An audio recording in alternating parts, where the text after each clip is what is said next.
Shalom, selamat pagi kepada seluruh pemirsa GKPS TV dimanapun Ibu Bapak Saudara berada. Kita akan menerima firman Tuhan, untuk itu marilah kita lebih dahulu berdoa. Bapa kami yang di surga, kami mengucap syukur kepadamu atas anugerah-Mu bagi kami. Kami mengucap syukur kalau Engkau masih melayakkan kami untuk menerima firman-Mu. Kiranya Engkau menuntun kami untuk mempercayai dan melakukannya. Berfirmanlah Engkau, di dalam nama anak-Mu Yesus Kristus, kami memohon kepadamu. Amin. Firman Tuhan buat kita hari ini adalah yang tertulis di Kitab Lukas, pasal yang ke-13 ayat yang ke-17, demikian firman Tuhan. Dan waktu ia berkata demikian, semua lawannya merasa malu, dan semua orang banyak bersuka cita karena segala perkara mulia yang telah dilakukannya. Yesus mempermalukan lawannya. Dan siapakah lawannya itu? Penulis Lukas mengatakan bahwa lawannya adalah kepala rumah ibadat, pemimpin sinagoge. Dan ini terjadi ketika Yesus menyembuhkan seorang perempuan yang telah mengalami penyakit bungkuk selama 18 tahun di hari Sabat. Seorang perempuan tanpa nama yang telah lelah, pasrah, dan membungkuk, yang sama sekali tidak mampu berdiri.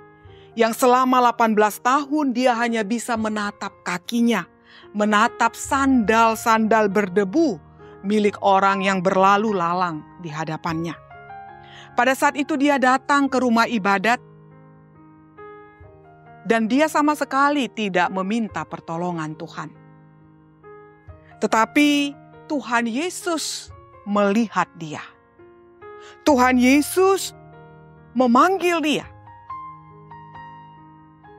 Ketika perempuan itu mendekat kepada Tuhan Yesus, Yesus mengatakan, "Hai ibu, penyakitmu telah sembuh." Lalu Yesus menumpangkan tangannya ke atas perempuan itu, dan perempuan itu bisa berdiri tegak dan memuji Allah. Begitu peristiwa ini terjadi, maka pemimpin rumah ibadat yang ada menyaksikan semuanya itu, dia marah dan dia memprotes apa yang dilakukan oleh Yesus. Yesus mengacaukan tradisi. Yesus menempatkan seorang perempuan yang secara sosial tidak layak untuk menghentikan dia berkhotbah dan mengganggu ritual ibadat pada saat itu. Saudara-saudara sekalian, pemimpin sinagoge itu bukanlah orang jahat. Niatnya tidak jahat. Perhatiannya bukan tanpa alasan. Sebagai kepala ibadat, rumah ibadat, ia peduli dengan ibadat yang benar. Praktek ibadah yang benar. Ia peduli untuk penghormatan terhadap hari Sabat. Dia patuh kepada hukum Tuhan dan untuk menegakkan tradisi. Tidak ada yang salah dengan apa yang dilakukan oleh kepala ibadat itu. Tetapi yang dia tidak mengerti adalah makna dari inti Sabat itu. Makna dan inti dari hukum, perintah dan firman Tuhan, yaitu belas kasihan. Cinta kasih yang tidak dibatasi oleh peraturan, oleh dogma. Cinta kasih yang secara konsisten melihat tubuh yang hancur, jiwa yang hancur, roh yang hancur, di atas dari segala perintah dan aturan. Kerajaan Allah tidak peduli dengan waktu kita, rasa etiket kita atau obsesi kita, kesopanan kita, kerajaan Allah mengutamakan dan mewujudkan kasih yang harus dilakukan pada saat ini. Yesus menanggapi pemimpin sinagoge itu dengan menyebut perempuan yang tanpa nama itu sebagai perempuan keturunan Abraham. Selama 18 tahun, akhirnya perempuan itu dilepaskan dari kuasa dan kuk penderitaan. Yesus mengembalikan dia kembali kepada komunitas sebagai seorang keturunan Abraham. Sebagai pewaris, sebagai manusia yang layak untuk mendapatkan cinta dan martabat. Saudara-saudara sekalian, sebagian besar dari kita mungkin bisa berempati dengan penderitaan perempuan yang tanpa nama tadi. Kita bisa dan pernah mengalami bagaimana keadaan dalam hidup ini membuat kita terbungkuk, membuat kita tidak diperdulikan. Bahkan mungkin sampai sekarang kita masih merasakan kelumpuhan karena berbagai persoalan, penderitaan yang kita alami. Mungkin kita juga belum merasakan gereja sebagai tubuh Kristus dan Yesus sebagai kepala, belum dan bukan sebagai tempat di mana kita merasakan dilihat, disayangi, dipanggil, diundang, dilepaskan, dan dibebaskan untuk kita boleh memuji, memuliakan Tuhan dengan kisah kasih, pengalaman yang luar biasa, yang unik, yang kita alami secara personal dari Tuhan. Hari ini, firman Tuhan mengingatkan kita, memanggil kita. Mungkin juga kita seperti para pemimpin agama, kepala rumah ibadat ini, yang kita merasa bahwa kita lebih suci, lebih baik dari orang di sekitar kita. Hari ini firman Tuhan menyadari keberadaan kita masing-masing, bahwa tanpa Tuhan kita semua membungkuk karena dosa. Kita semua membutuhkan juru selamat. Hari ini Yesus mengundang kita, memanggil kita ke dalam kasih karunia-Nya. Yesus mengulurkan tangan untuk menyentuh setiap kita hari ini, untuk menyembuhkan kita, untuk memasukkan, mengundang kita ke dalam komunitas kasih sebagai keturunan Abraham, melepaskan kita dari setiap hal yang melumpuhkan, yang membuat kita bungkuk secara jiwa dan roh. Karena itu,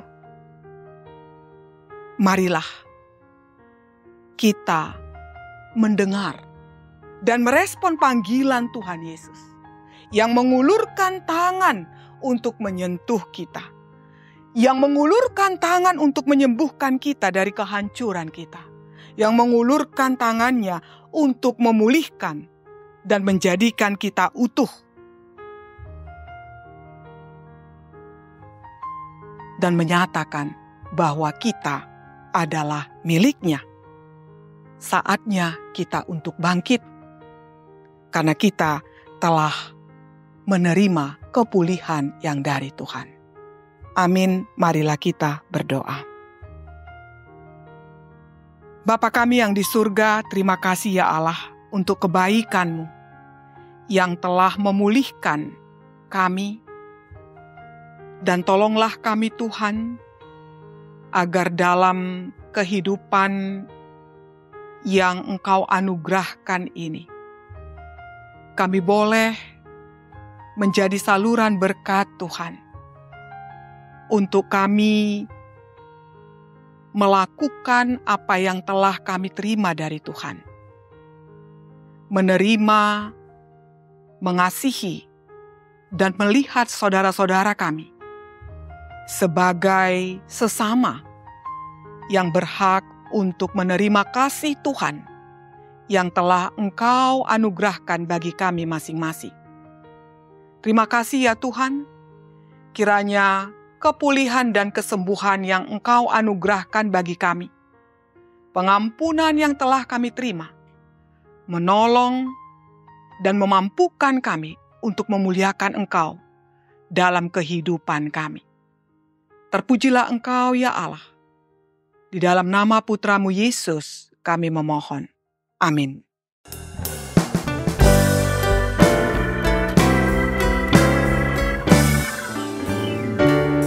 Allah kuasa melakukan segala perkara.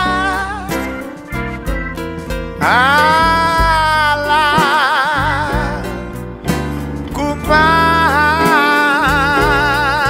Kuasa.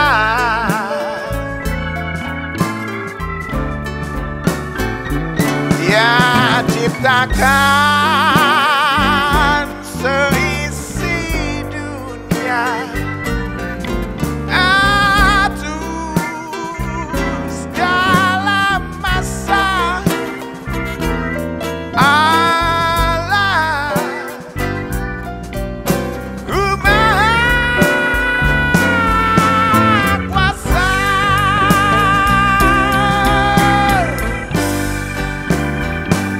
Allah kuasa melakukan segala perkara.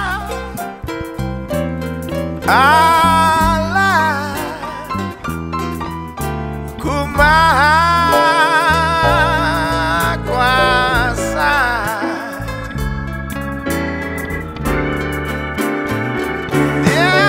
Ciptakan seisi dunia, atur segala masa. Allah-Ku Maha Kuasa.